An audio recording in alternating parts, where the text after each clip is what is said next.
next presenter, right, Andrea? We can move to Elena. Yes. Yes. So okay. I have already the presentation. Yes, Talmo.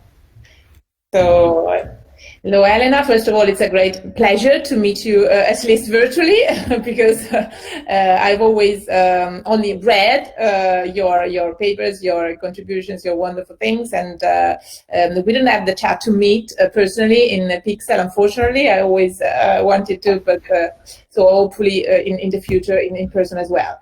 So I think Elena. Well, everybody knows her, and we also listened to her during the keynote presentation. So Elena is from Universidad de Córdoba in Spain. She's going to talk about early childhood education in care, in particular about Erasmus Mundus Joint Master's Degree program, and which is Play, Education, Toys and Languages.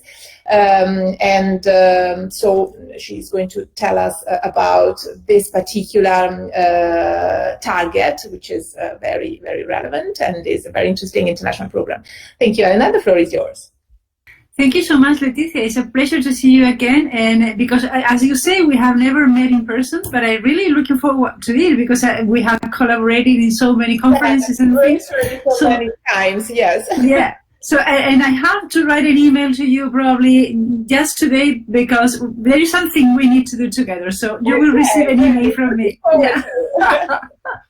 So thank you for your presentation. Thank you once again for the organization of this because it's a real pleasure to be here with you today.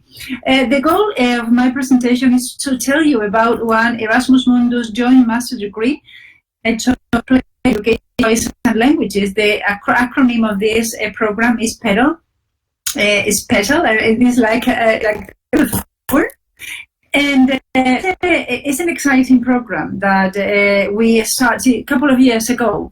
And I don't know if you are familiar with the Erasmus Mundus programs, but they are exciting projects where many students from all over the world can join and they receive substantial grants to do the program.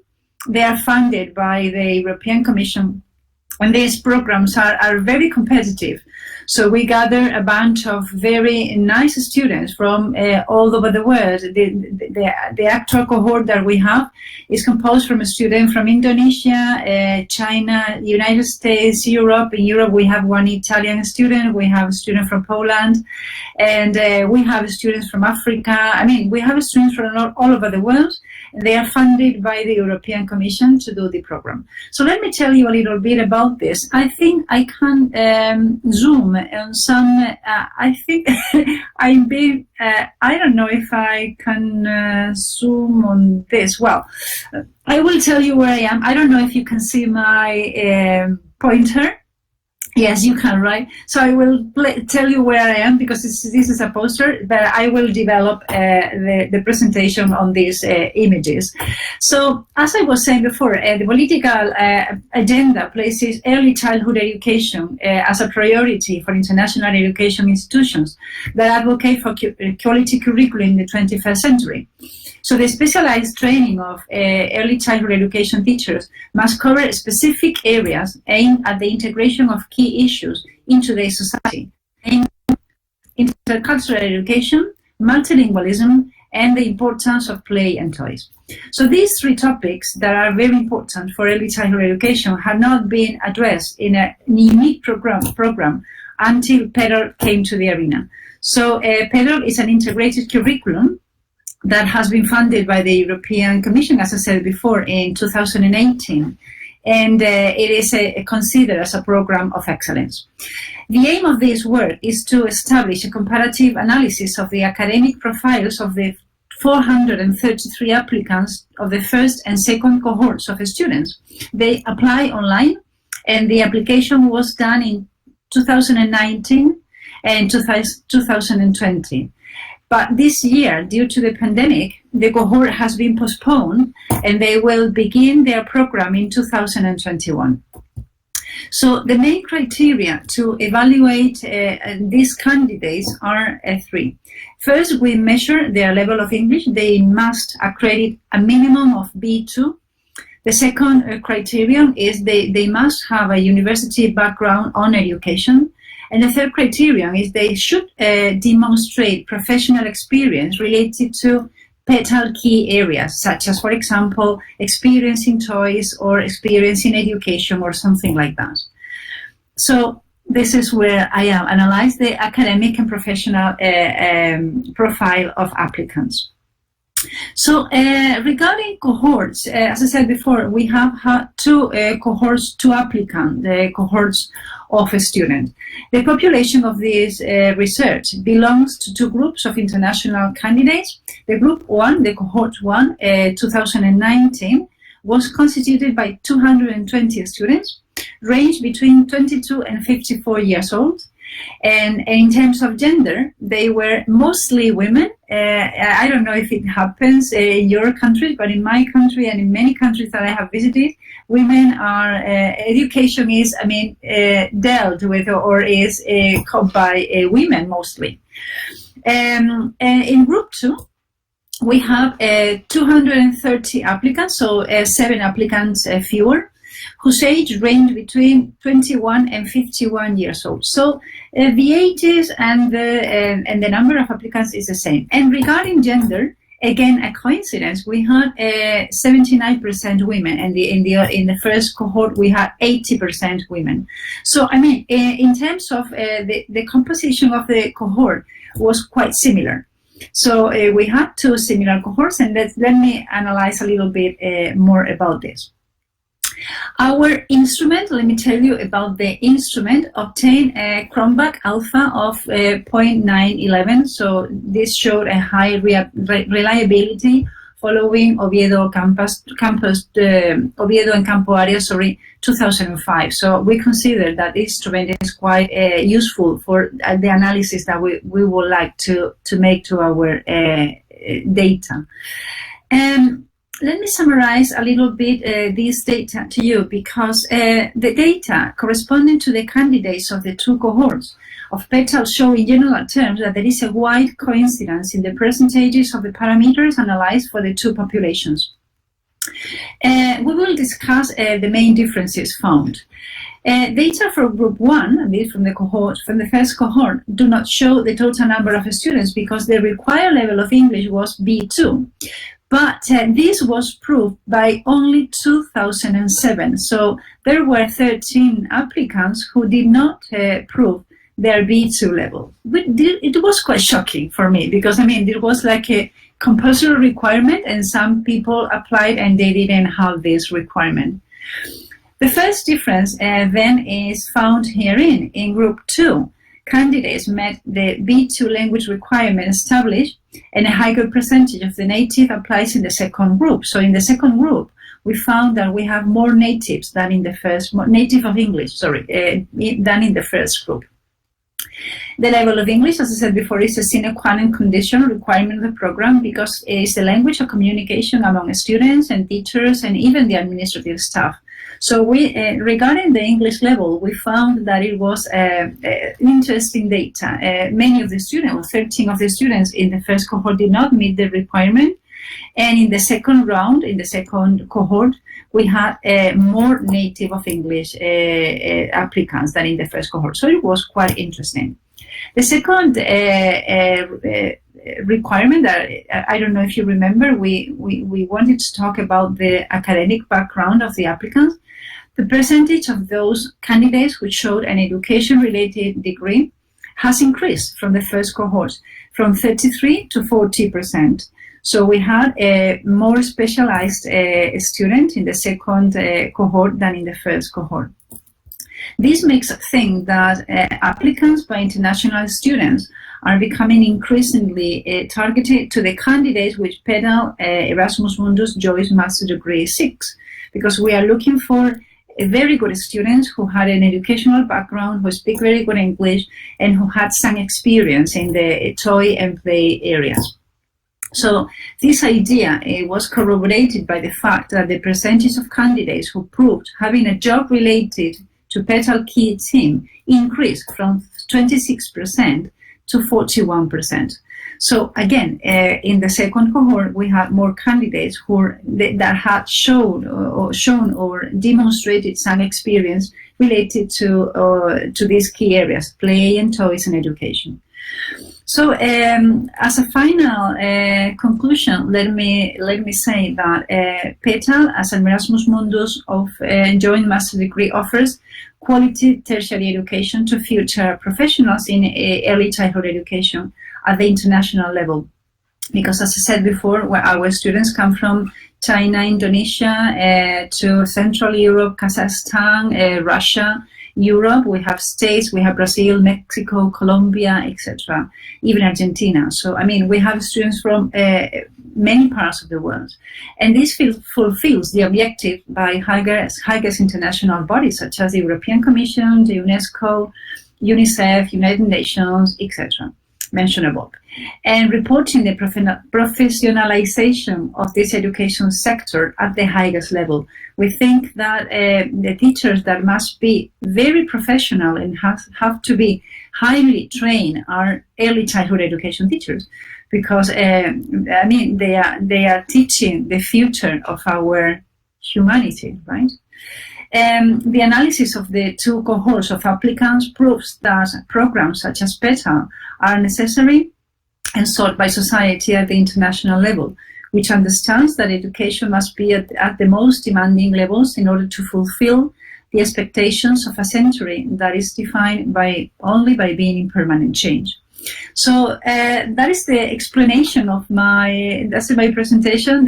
Thank you very much for listening, and I'm ready for any question that you might have. Thank you so much, Leticia, once again. Thank you. Wonderful presentation and wonderful project. Congratulations. It's really, really interesting. And also all the data, all the methodological organization and structure is really outstanding. Congratulations. So any questions from anybody? I don't see anyone writing in the chat. How can it be different in the planning a project, an Erasmus Mundus project, compared to the other Erasmus project that we are maybe teachers, school teachers, and are more familiar with? If you wanted to give some advice or some sort of insight. Well, the application of these projects is always a challenge for all of us who want to apply for one of these programs, because it's very demanding. And the first thing that you need to have is a strong consortium, and to find partners who want to work for free, once again, because, a lot of work in teachers comes from nothing. So that's our mission. I think it's something that is. So we work a lot, and the application it runs every year.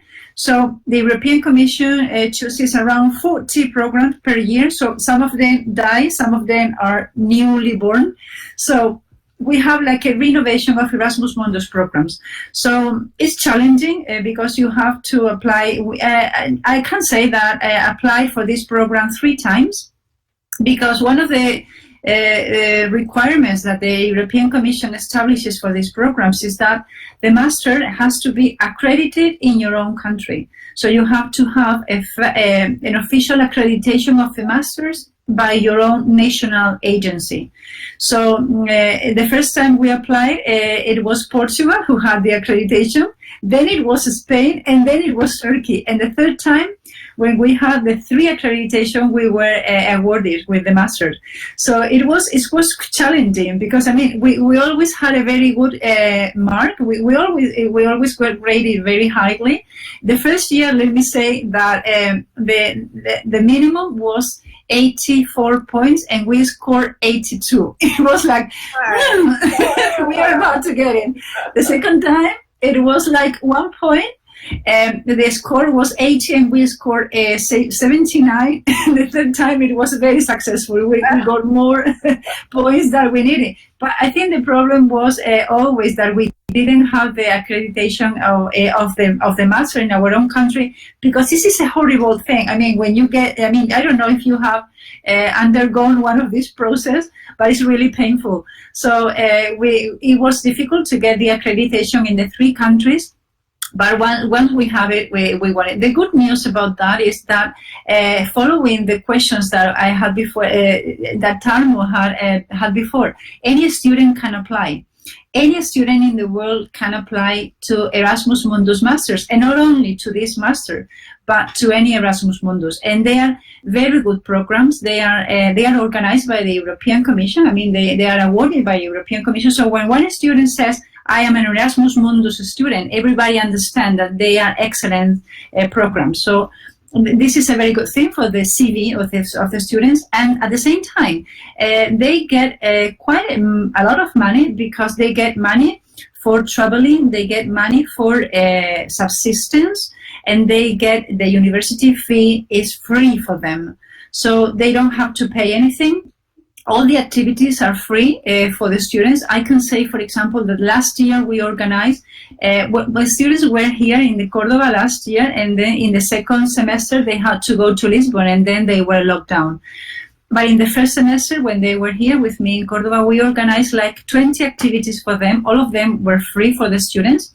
They participated in food, in festivals, in academic things, in conferences. We visited the Research Institute for Toy in Spain, which is in Alicante. It's in the east of Spain. When we traveled there, the bus was free, the food was free, the hotel was free for them, because everything is paid by the master. So it's a very nice program. It's very interesting, and the students spend 1 semester in my program. They spend 1 semester in Córdoba, another semester in Portugal, in Lisbon, and the third semester in Turkey. Then they have to write their master dissertation, and they can do it any place in the world they decide. So they can go to Australia, to Brazil, to Argentina. We only have to have an agreement with these institutions, and they can spend 6 months wherever in the world, in Africa, Australia, or the United States, or South America. So it's a very interesting program for students, because they visit many countries, and it's it's an excellent program. So if you want your students to advise your student to apply for any of these programs, they are all over the world. They are on many areas: engineering, education, languages, science, biology, medicine, and the students are really, really interesting, because they are excellent students. Yeah, it's a wonderful program, and also in terms of capability, of course, it's something more, an added value to the curriculum. Yeah, great. Thank you very much. Wonderful. I don't know if maybe Angela was commenting. Yeah, wonderful. Nadine as well. I don't know if there are some more comments or questions. Otherwise, I think we can move to the last presenter, right, Andrea? Yes? Okay. Thank you again, Elena. Congratulations. Thank you. Thank you to you. Okay, so now we have Neslian Kose, sorry for my pronunciation. Yes, okay. So representing other colleagues from university, Bartin University in Turkey. The title of a talk is English Language MOOC to Improve Speaking Skills, and needs assessment study. So she's going to tell us about this MOOC, Massive Open Online Course, which is particularly relevant, especially now with this COVID-19 situation, on fostering speaking skills, and in particular, the focus is on the needs analysis, a very detailed study. Okay, if we are ready, Andrea, I can give the floor. Yeah, I gave you, Neslian, I gave you the right of